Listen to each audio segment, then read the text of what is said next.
we are starting a new church in Omaha, obviously, but what we're doing is really more about a whole renewed vision of church planting in the Midwest Conference. And there are a number of church plants that are going, but right now there seems to be a real movement of new churches being started around the conference in different places, and other potential ones that will be coming along soon. And so on that next slide, you'll see, there's the opportunity for more church plants. Part of our covenant agreement when we signed with the Covenant Church is that within 18 months of our hard launch, 18 months after we start having regular worship services, we are planning to help start another new church in Omaha. And so that's in another year and a half, 2 years, 2.5 years down the road. We will be helping to get another church started, and then we'll help with another and another. So the idea is that this isn't just a one-time thing, but we want to be part of a movement of churches. And as you see on that list, down at the bottom of that list, what about Lincoln? You've got this place filled up. We were having a launch team meeting the other night, and one of our members said, once we get full, if we fill up the space we're in, should we go to 2 services, or should we just start another church? And look at you guys here. This is awesome. So I don't know, maybe it's time for Lincoln. I know there's been some talk about that, and there's some praying going on about that as well. I want to say a little more about what 360 Life is all about. 360 Life is about a 360 vision for the whole life. Let's go to the next. I came that they may have life and have it abundantly, and I'm going to say more about that this morning. That's kind of our seed verse for our church. And that is, that how do we help people experience the abundant life that Christ promises those who follow him? And that abundant life touches every area of our lives, 360, every area, your physical, your emotional, your mental. But it means it also touches the world around you, your friends, your neighbors, the people you work with, people you go to school with. So what does that look like, a 360 life, a whole life lived in Christ? And if there's an area of your life where you're not letting God be in control, you're not going to experience God's abundance in that area of your life. So helping people to learn what that means to walk with Christ in every area. Our vision is that we would be a community discovering abundant life in Christ, a community of people experiencing that abundant life. And then our mission, how we're going to accomplish that, is helping people become disciples who love, learn, and live for Christ. And then the next slide shows loving, learning, living. That would be loving with our heart, learning with our head, because God gave us a mind and he wants us to love him and serve him with our minds, and then also living with our hands, serving out in the world. Again, a 360 life lived as a disciple of Jesus Christ. So we're going to take it from there. And I want to ask a question this morning as I get into this, to the text. And before we read the text, let me ask you a question. When do you have enough in your life? How do you define enough? When is there enough of something in your life? There was a story, it was in the Omaha World Herald a few weeks ago, but I know you heard about it here in Lincoln. The little town of Pierce, Nebraska. Up in Pierce, Nebraska, there's a guy up there who had over 400, I think he had like 450 old cars and trucks that were auctioned off by this guy who he was an auto dealer up there many years ago. His name's Ray Lambrecht. Ray and Mildred are 95 and 92 years old. And, you get to the end of your life, and what do you have? You have over 400 old cars sitting around. I don't know how Mildred felt about that. Some of us are gatherers and collectors. That's a nice way of saying hoarders. And usually a hoarder is married to a person that would really love to just go through that stuff and get rid of it. But we all have a tendency, though, to want to hang on to things. And what is enough for us? For those of us who want to pack up rooms and places in our home, and now our homes aren't big enough, so we rent storage units for the stuff that don't fit in our houses, that are twice as big as houses were 30 years ago anyway. So when is enough enough? When do we have enough? And then I'm going to go someplace that maybe some of us wouldn't really want to go this morning. You'd rather I didn't go. We live in a culture that is saturated by sex. When is there enough sex in our culture? And that picture that's up there of little Miley Cyrus, that's about the nicest picture I could find. I mean, my apologies, but that's really about the nicest picture I can find. But we're saturated by sex, and there never seems to be enough. It's in our music, it's in our movies, it's all over the internet. It's all around us. Everything is sold with it. And we get all caught up in wanting to know about what's going on in the sex lives of our public figures, our actors, our musicians, our politicians. And here's the truth about sexual intimacy. And this is a medical truth. This is a scientific fact. The more partners you have, the less satisfying sex is. God knew what he was doing when he said 2 people, 1 man, 1 woman. God knew what he was doing. Because medically speaking, the more partners you have, the harder it is to achieve intimacy. And pretty soon the possibility of intimacy just goes away. And so when is enough in that area? We don't know what enough looks like. Our culture doesn't know what enough looks like. And as we think about that, we have to ask another question. So how would you define the abundant life? How do we define abundance? What would that look like for you? It kind of depends on our belief system, doesn't it? It kind of depends what your absolute reality is. What's reality for you? And we live by that absolute reality. So what's enough for us? And having said that, I want to open the text now and read from John chapter 10. Just a few verses here in John chapter 10. They'll be up on the screen, these verses. And Jesus has been having this ongoing conversation with the leaders of the Jews and also with some of the people. And he's trying to get them to understand this abundant life and what it looks like to live in him and to feed on him.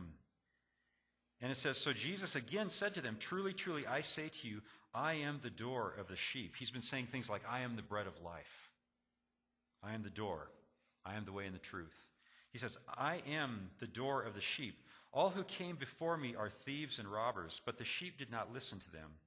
I am the door. If anyone enters by me, he will be saved and will go in and out and find pasture. The thief comes only to steal and kill and destroy. I came that they may have life and have it abundantly. So, Jesus is talking about this life of abundance. But I think it might look a little different than the life of abundance that most of us see around us. Now this is a good abundance up here. I like this, what folks brought in this morning. That is an awesome abundance. Could we ever have enough of that? I don't know. Wouldn't it be great if we got to a point where the mission agency said, stop sending the boxes. We have enough. I don't think that's going to happen. But that would be a great way to say we have enough. A great way to have abundance. If there's one main point that I want to get across this morning, it is that we have a misguided understanding of abundance. We were created for abundance. But we have to learn what God's abundance is. What does that look like? And when we expect the things of this world to satisfy us, that's about as rational and likely to happen as for your dog or cat to understand if you read them the Gettysburg Address or ask them to solve a calculus equation. They don't have the capability of doing that, and the things of this world do not have the capability of filling us and satisfying us. They can't do it. We were created for so much more than that. It's just beyond the capabilities of the sex or the money or the food or the power or the sports or all the pleasures of this world to satisfy the deepest longings of the human heart, because, as you know, we were created for something more. We kind of know that here this morning. Most of us understand that. Because in addition to the created order, we were created by a creator who's over us. And we were created for a connection to our creator. I like the way one person put it. He said, we're not self-originating. We all had parents. We came from somewhere. We didn't self-originate. We're not self-sustaining because we have to have food, water. We have to have air coming from outside of us. We have to have stuff. We're not even self-defining. You can't define yourself without putting another person next to you, because we come in 2 models, male and female.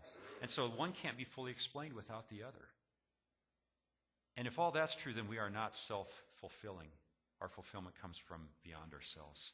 And God created us that way. So when we settle for less than living into the character of God, his goodness, his justice, his patience, all those attributes of God, his mercy, his kindness, his self-control, if he took the fruits of the Spirit. If we settle for less than that, we settle for being less than fully human. We are lacking in abundance. We're lacking in significance and purpose and meaning in our lives. Augustine once said that we have this hole in us that only God can fill. And so we're created to know God, but we're also created to know the character of God and to have that character as part of who we are. And when we start having that, then we start becoming fully human, who God fully created us to be. I remember an old monologue by, of all people, George Carlin, who's not known for saying a lot of things you could say in church. But one time Carlin made the observation that God had created the world, and when he created the world, he started creating people, and he only created so many souls, and then all these people kept being created and being born, and Carlin made the observation, there's a lot of people walking around without souls. And that's not a bad theological observation for somebody like George Carlin to make, because too many of us are walking around underachieving in what God intended us to be. We have very shriveled up souls. We're not experiencing the abundance God wanted us to experience. I want to make 4 observations, and I'm going to try and make them quickly this morning because I'm looking at that clock back there, Evan. and I know the time's getting away from us. 4 observations, and if you want to write these things down, you can. 4 observations about the abundant life that Jesus offers to us. And you see the first one on the screen. It comes from beyond us. Abundance comes from beyond us. It's beyond the stuff we can obtain in this life. I've already said plenty about that. It's amazing that as much as we try to hold on to the stuff in this life, sooner or later we're like Ray and Mildred, and you have to sell it off and get ready to go. You know, you can't keep it. And as much as we try to hold on to the stuff of this life and it slips away from us, what's amazing to me is that stuff does have a hold on us. We can't hold it, but it seems to hold us really, really well. It seems to get a grip on us, and we think we can hang on to it. And God intends for us to have food. God intends for us to have enjoyment in life, to have clothing, to enjoy life. God's given us many good things. But when we focus on those things, on the gift instead of the giver, then things get out of focus, get out of priority. Abundance comes from beyond us. We become slaves to our stuff, don't we? I remember when my kids were little, and I think maybe we were contemplating getting a swing set to put in our backyard for the kids. And I heard James Dobson say that they went through the same thing when their kids were little. And he said, my wife really wanted to get a swing set for our kids to put in the backyard. And I said, well, why do we need a swing set? There's a park 1 block away down the street. The kids can go swing, and there's merry-go-round, teeter-totters. And then go to the park. It's good exercise to walk down the street, and you see other people. Oh, they had to get a swing set for their own backyard. It's American, right? It's the American way. We got to have one. And so they go out and they buy a swing set. And it takes James Dobson and some of his friends 2 weekends to put together this whole swing set. I mean, get it concreted into the ground and put everything together and bolt it all together. And finally, after 2 weekends and reading through all the instructions, he gets to the last page of the instructions, and at the very bottom it says, warning. Warning. Oh, okay, warning. Now, my kids are going to play on this. Warning, I better read this.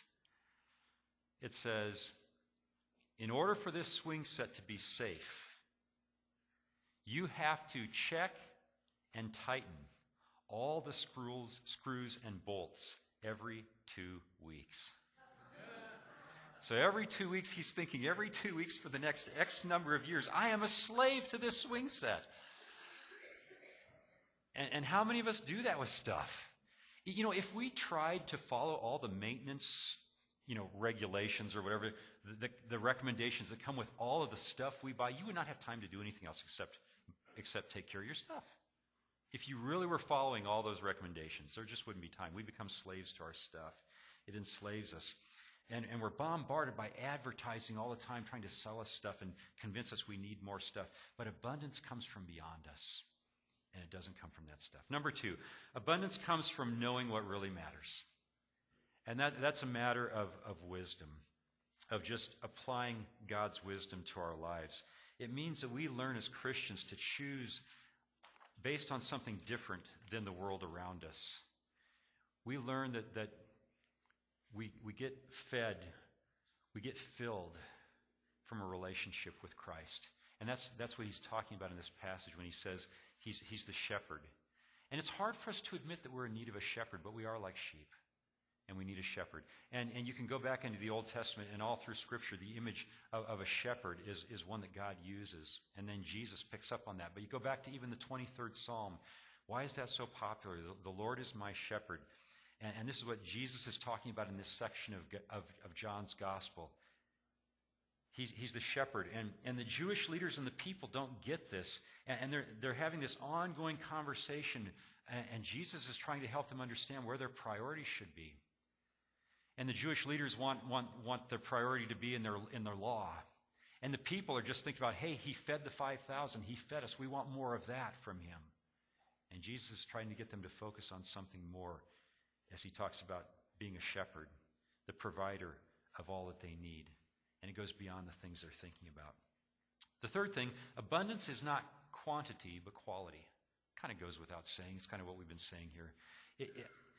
I thought about going to McDonald's and asking them to give me like 10 boxes that they would use for some of their sandwiches. And I would ask you this morning, which would you, I didn't want to buy 10 of those. I'm sorry, I'm cheap. Just for the illustration. Which would you rather have, 10, Big Macs or a good Omaha steak? I mean, sadly, I said that one time in church and someone said, I'll take the 10 Big Macs. Which is our culture, of course.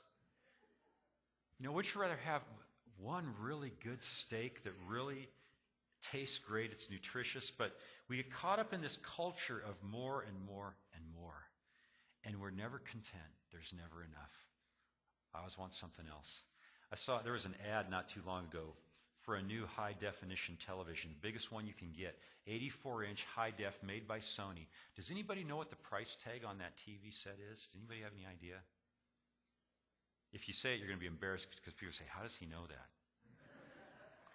There was a guy at Nebraska Furniture Mart. I asked this question once. A guy at Nebraska Furniture Mart works there. He knew the answer. That high-def TV set costs $25,000. A TV set to put in your home. Because we want more. We want better. And the promise in their advertising online is that you will have an experience like you've never had before. And I thought, yeah, you better. For $25,000, you better have an experience like you've never had before. Are we content with what we have? Are we content with where we are in life? Are we content with what God has provided for us? The quality that he gives to us. And then finally, abundance is a gift. And Pastor Evan read the passage from Romans chapter 5 a few moments ago, and it kind of focuses on the gift of salvation that Christ gave to us. That was his gift to us. But abundance is a gift, and we receive abundance as we invest in the relationship with Christ, as we feed on him, as we walk with him. And again, abundance isn't the quantity. Quantity can sometimes bloat you and make you sick, right? Too much of something can make you sick. But it's about the quality. And so much of our culture is dysfunctional because we want more and more. And that results in what? High blood pressure, heart disease, obesity, diabetes. Probably a lot of cases of people going to the doctor looking for antidepressant pills and stuff. And I know not everybody that's on those. Some people do need that. But people are just maxing out credit cards and getting themselves into so much trouble financially because we don't realize it's a gift. The gift of abundance has to be received as we spend time with Jesus. People like spending time with Jesus. Do you ever notice that in the Bible? They're always coming around when Jesus was somewhere. Jesus could always gather a crowd, and people wanted to spend time with him. Have you ever noticed there's people that you like to spend time with? And then there's other people that if you can avoid them, you go the other way. Some people feed your soul. Some people suck the life out of you, right? There's a difference. Why? Why is that? Jesus seemed to have this thing where he could just feed people's souls. People love spending time with Jesus. Jesus says that there's a thief that tries to get into the sheepfold, and he comes with an evil intent. He comes to steal and to kill and destroy, to take away. And these days, the thief is stealing our lives more so in the aisles of Walmart than he is with bad theology. I mean, really, that's where we're experiencing it because we're running around trying to have and trying to have and trying to buy and trying to consume. And there are people like that. They just suck it out of you, don't they? They pull life out of you. They're somewhere between tedious and toxic, somewhere between dull and deadly. And this world gets that way with us. If we're not careful, it'll suck the life out of us. If Jesus is our example, then we have to make an observation that Jesus lived with very few possessions. Jesus had almost nothing. Here's this person with almost nothing in possessions, almost nothing in terms of what would be considered formal education, almost nothing in terms of having like a business that he ran, no political clout. Jesus was somebody with nothing, and yet people still gathered and wanted to be with him. And we tend to think the opposite. Well, people will like me if I have something. And yet Jesus had nothing and drew the crowds. People wanted to be around him. And Jesus tried to help us understand that letting go is how we get free.